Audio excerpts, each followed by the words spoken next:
crimp or solder? Today we're going to find out. You hear a lot of bad things about soldering wires, and how you should never do it.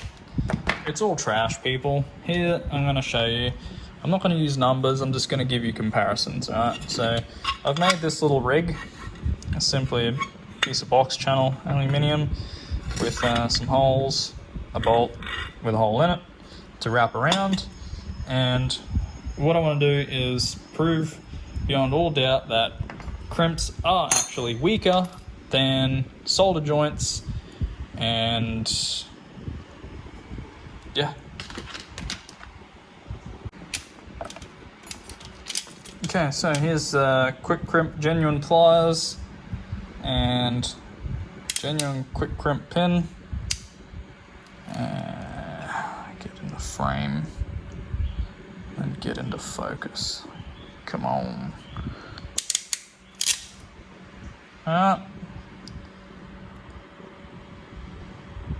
Textbook crimp. And a 16 gauge Deutsch pin. Okay. Stripped off enough. You can see the copper through the telltale.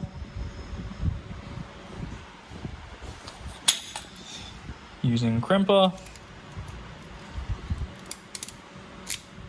All the way down and released.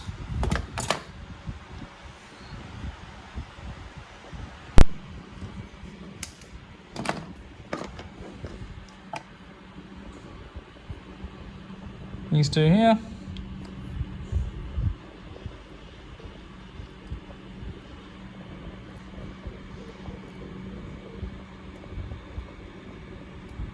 Probably should turn my soldering on, hey?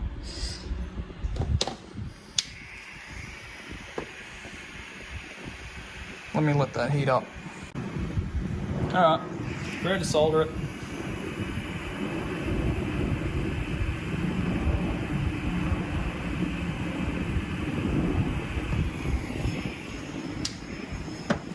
That's all the solder joint needs. Alright.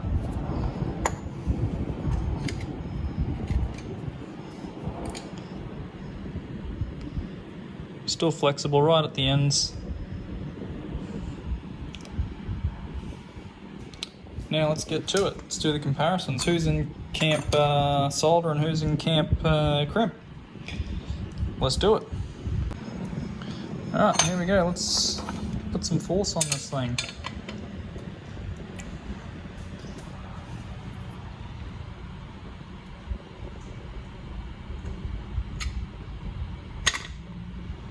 Pull straight out. Let's swap it out to our Deutsch. Let's find that weak point.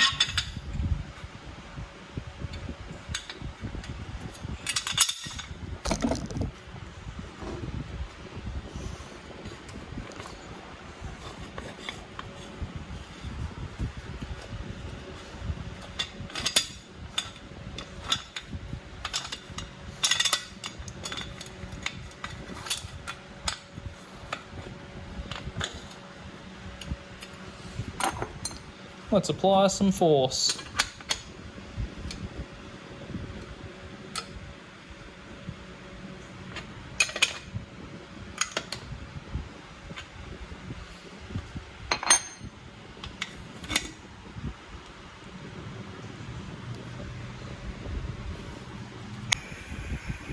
New piece of wire.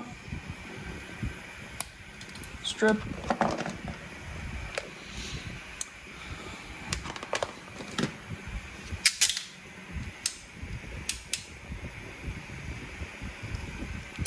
Pin placed in the dies. I'm not trying to scam anybody.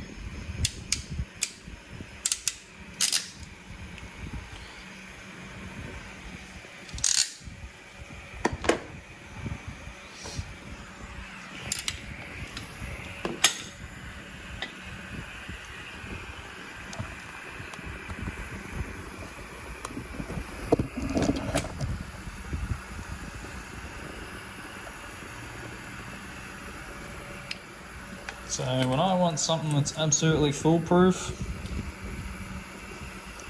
this is what I do.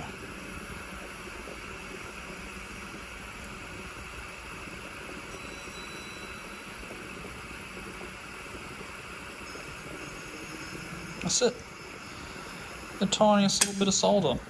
Why? Why don't I flood the whole thing? I'll tell you why. Because we're only relying on the cross-sectional area of the wire to conduct. Oh, come on. There you go. So why would it make sense to go and flood it all the way up to where my fingers are? Doesn't make sense. But that there is not only, mechanically crimped, it's also bonded there with another metal. So tell me how that's going to be weaker. That's much better. Let's rig it up and test that.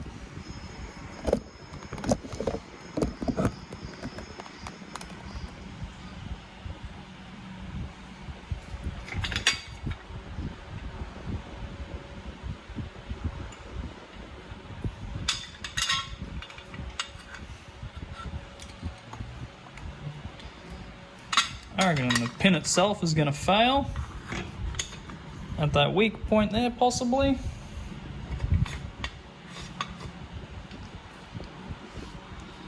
But it remains to be seen. Are you ready?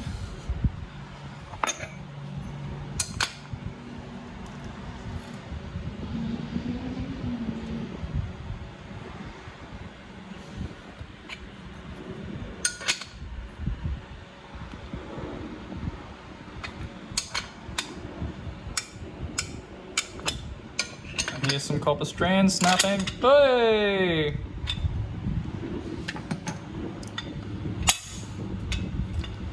Did the wire pull out? No! We snapped it all off inside. Let's see if I can't give you a close-up on that.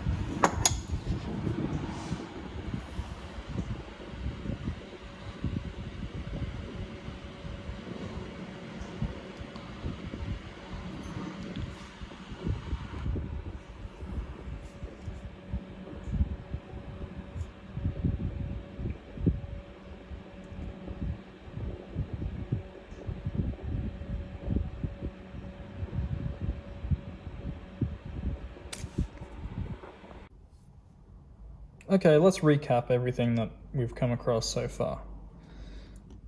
So this crimp here was mechanically weak in comparison to a solder joint or a crimp that has been soldered.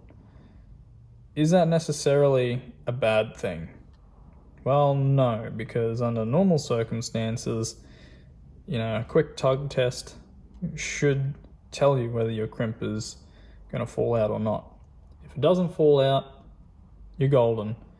Electrically, it's going to be a good connection and you won't have any problems. But there are vulnerabilities with an open crimp like this.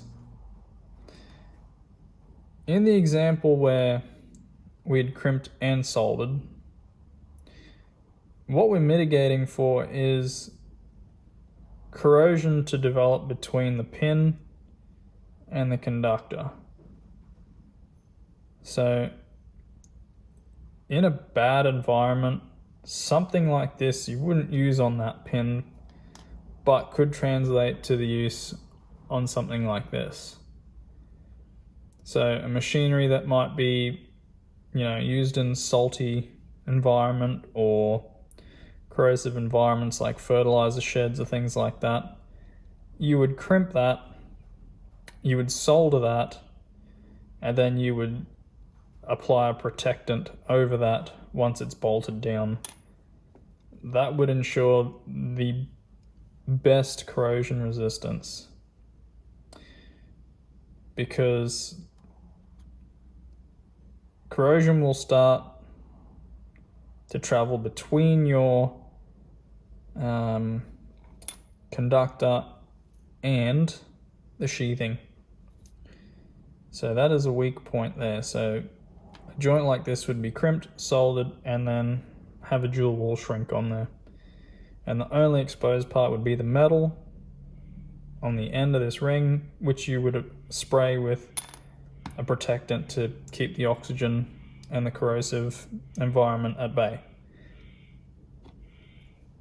So, does that mean that our Deutsch pin is useless then if we have these options available to us. Are seal connectors a waste of time and money? Well, no, because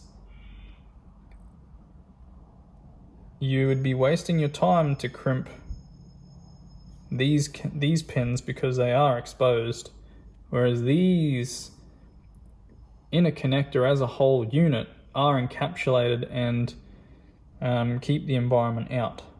So as long as they're used correctly, there is nothing wrong with a sealed connector. Last point is this solder joint here. Remember, I would still use this in, a corrosive environment. But how would I stop it from failing at the weak points? Well, it's just like I'd mentioned before. Once this joint was made, it would need to be covered in a dual wall shrink. That will keep the environment out.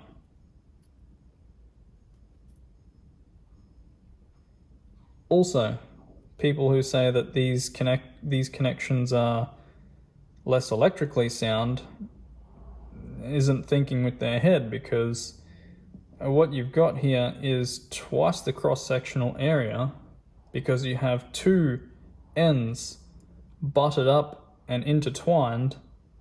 So you've got twice the cross-sectional area. If anything, that joint will be more conductive. It would have less resistance to flow of electrons. Does that make sense? You've also got the extra surface area, cross-sectional surface area of the solder that fills in all those microscopic gaps between each strand of copper. So by no means at all is a solder joint bad. You just need to know where to use it.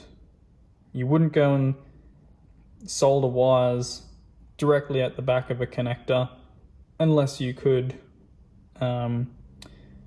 prevent that stiff point being a weak point mechanically and having your copper work hard and snap. So until next time, guys, thanks for watching. See you in the next one.